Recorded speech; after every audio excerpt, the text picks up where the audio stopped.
व्यसन मुक्त जीवन होना चाहिए। तंबाकू के संबंध में एक बात हम थोड़ी जरूर कहें। शास्त्रों के अनुसार तंबाकू की उत्पत्ति सुरभि गाय के रक्त से हुई है। आप कार्तिक महात्म्य में पढ़ते हैं, जब श्री भगवान सत्यभामा की प्रसन्नता के लिए पारिजात का अपहरण करके स्वर्ग से लाए कल्प वृक्ष को, तो उस समय देवताओं ने भगवान द्वारिकाधीश श्री कृष्ण से युद्ध किया। भगवान के सामने भला देवता कहाँ टिक सकते थे। तब देवताओं ने देव गौ सुरभि से प्रार्थना की और सुरभि जाकर युद्ध के सामने खड़ी हो गई।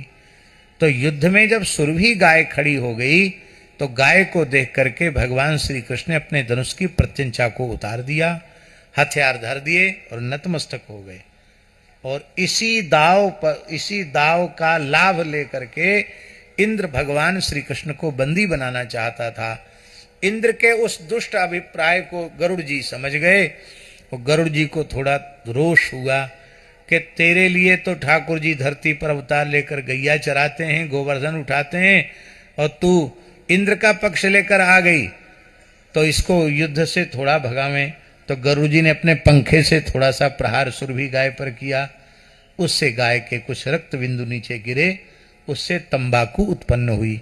इसलिए गोमांस खाने के समान पाप लगता है तंबाकू खाने। आप जानते हैं इस बात को, सिख परंपरा में तंबाकू की खेती करना, तंबाकू खाना अत्यंत निषिद्ध है, क्योंकि दशम बादशाह गुरु गोविंद सिंह देव जी ने ये प्रतिज्ञा की थी कि गौ घात को दुख सग जग से मिटाऊं, गो हत्या का पाप पूरी धरती से मैं मिटा दूंगा। जो हम गोभक्त हैं, गाय को आदर देने वाले हैं, तो हमें फिर ऐसी वस्तु कभी, सरदार कभी तंबाकू नहीं खाएगा। ब्राह्मणों से मेरी प्रार्थना है, आप पंडिताई करते हो, पूजा पत्री करते हो, तंबाकू खाते हो, धुआं पीते हो, आपका किया हुआ अनुष्ठान सफल नहीं होगा। धूम्रपान रतम विप्रम यस्तु दानम प्रयच्छति गृही दाता तु नरकम याति ब्राह्मणो ग्रामशु करः। शास्त्रों में लिखा है, जो तंबाकू खाने वाले अथवा तंबाकू पीने वाले ब्राह्मण को दान देता है, दाता नरक में जाता है और उस ब्राह्मण को गांव का सुअर बनना पड़ता है। ग्राम सुकर माने विष्टाभोजी सुकर बनना पड़ता है।